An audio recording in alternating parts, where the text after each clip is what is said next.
আচ্ছা, বলতে পারেন আমরা কম বেশি সবাই কিন্তু আমরা বলে থাকি আমাদের সন্তান ভীষণ ভালো, ভীষণ ভালো। সেও কাকুজি জিজ্ঞাস করি আমার সন্তান ভীষণ ভালো।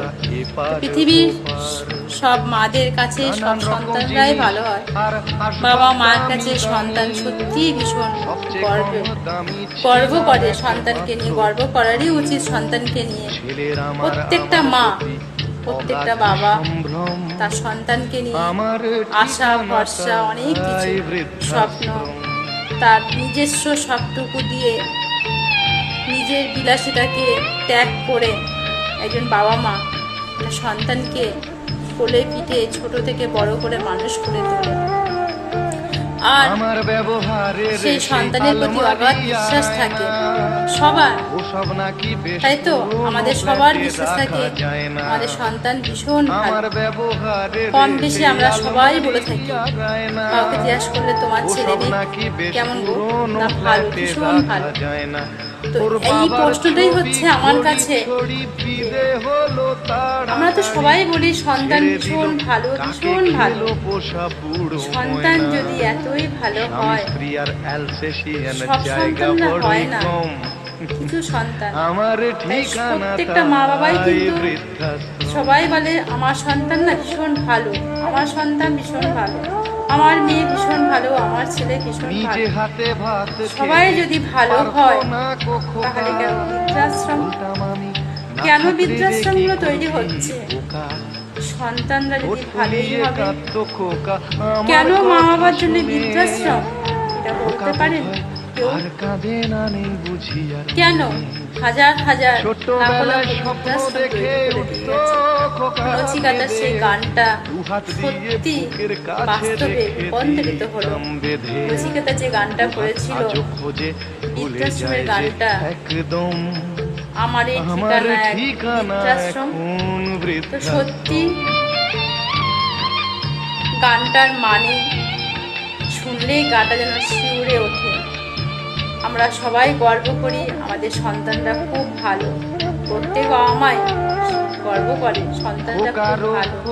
স্বাভাবিক গর্ব করাটাই উচিত, প্রত্যেক সন্তানকে নিয়ে গর্বের জায়গা।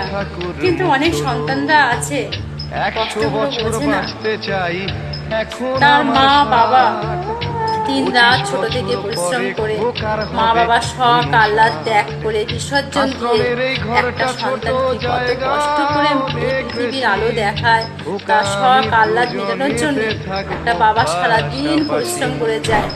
তার পায়ে জুতো নেই, হয় চপ্পলটা ছিঁড়ে গেছে, সেটাও সেলাই করে পড়ছে, কারণ না ছেলে পড়াশোনা করে মানুষ হয়ে পরে আমাকে একটা সুন্দর জুতো কিনে দেবে, বা একটা স্যান্ডো গেঞ্জি ছিঁড়ে গেছে সেই স্যান্ডো গেঞ্জিটা বাবা সেলাই করে পড়ছে, কারণ না ছেলেকে আমার মানুষ করতেই হবে। ছেলে বড় হলে ঠিক আমাকে একটা স্যান্ডো গেঞ্জি আমি সেলাই করে পড়ছি, আমি আমার ছেলে আরো 5টা স্যান্ডো গেঞ্জি আমাকে এনে দেবে, তাই তো? আর এক মা কি করছে, সারাদিন পরিশ্রম করে যাচ্ছে, খাটছে নাকি সন্তানটার ভালোর জন্যে, রাত ভোর জেগে মা সন্তানকে মানুষ করার জন্যে প্রচুর পরিশ্রম করছে। সন্তান ভালো তৈরি হবে, মানুষের মতো 10-এর 1জন হবে, কত আশা নিয়ে। আর সেই সন্তান যদি কষ্ট দেয় মাকে, এর থেকে আর কিসের কষ্ট যন্ত্রণা আছে একটা মা বাবার কাছে? তাই বলবো প্রত্যেক মা বাবাকেই বলবো সন্তানের প্রতি বেশি আশা করবেন না। এটা সত্যি অনেক জায়গায় দেখছি, দেখে দেখে আমিও একজন মা, আমারও সন্তান আছে। কেউ যদি বলে থাকেন যে দিদি ভাই আপনি এই ভিডিওটা কেন করলেন, এই ভিডিওটা করার উদ্দেশ্য কি, তাহলে কি আপনার ছেলে কি আপনার সাথে কি এরকম ব্যবহার করছে? এই ভিডিওটা উদ্দেশ্য করাই হচ্ছে যে সকল ছেলেরা মা বাবার প্রতি এরকম ব্যবহার করছে তাদের উদ্দেশ্যই করা, যে তোমরা এখন বুঝছো না, যখন তোমরা বড় হবে, যখন তোমরা বাবা মা হবে, তখন সেই বাবা মায়ের মূল্যটা বুঝবে। আজকে বুঝছো না, কালকে বুঝবে। নচিকাতার গানটা সেই আছে না, যে আর মাত্র কিছু বছর পরে খোকা আসবে। তার মানেটা কি? যে আর কিছু বছর পর খোকাও বাবা হবে, তারপরেও খোকা ছেড়ে সেই জায়গায় তৈরি করে দেবে। কেন? এই গানটার মানেও অনেক কিছু আছে, যে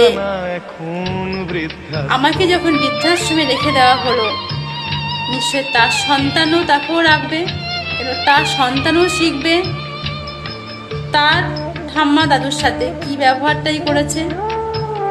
তাই প্রত্যেকটা সন্তানকেই বলবো যে আগে মা বাবাকে যত্ন করো, মন্দিরে পুজো না দিয়ে ঘরে যে মন্দিরে মা বাবা আছে তাদেরকে পুজো করো, তাদেরকে সম্মান করো, শ্রদ্ধা করো, ভক্তি করো।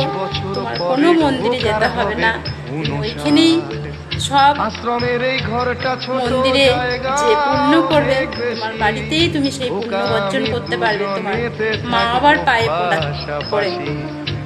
তাই তো বন্ধুরা, ঠিক বললাম তো? জানি না কার ভিডিওটা ভালো লাগবে কি না, যে যদি কারোর খারাপ লেগে থাকে ভিডিওটা তো ক্ষমার দৃষ্টিতে দেখবেন।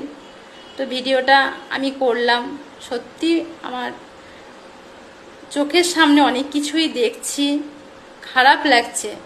কত মা বাবা এরকম অসহায় পড়ে আছে, ছেলে মেয়েরা মা বাবাকে ফেলে দিনের পর দিন তাদের ফ্যামিলি নিয়ে আনন্দে আছে, এদিকে মা বাবা যে কষ্টে আছে সেই কষ্টটা বোঝে না। সে যে বাবা হাওয়ায় চপ্পল পরে মুচির কাছে যে সেলাই করে আনারও পয়সা নাই, নিজে ঘরে সুই সুতো দিয়ে সেলাই করছে, আর মা একটা ছেঁড়া শাড়ি পরে আঁচলটার দিকে ঘুরিয়ে যাতে থাক ছেলেটাকে মানুষ করি, আমার এই ছেঁড়া শাড়িটাও একদিন আমি ভালো শাড়ি পরবো, ছেলে যখন মস্ত বড় হবে। কত আশা, কত স্বপ্ন নিয়ে সন্তানকে মানুষ করা হয়, আর সেই সন্তান যখন কষ্ট দেয়, এর থেকে বেদনাদায়ক কষ্ট আর কোথাও থাকে না। তাই প্রত্যেক সন্তানদের কাছেই করজোরে করে বলবো, সবাই মা বাবার ওপর সম্মান রাখুন, ভালোবাসুন। মা বাবা হচ্ছে বট গাছ।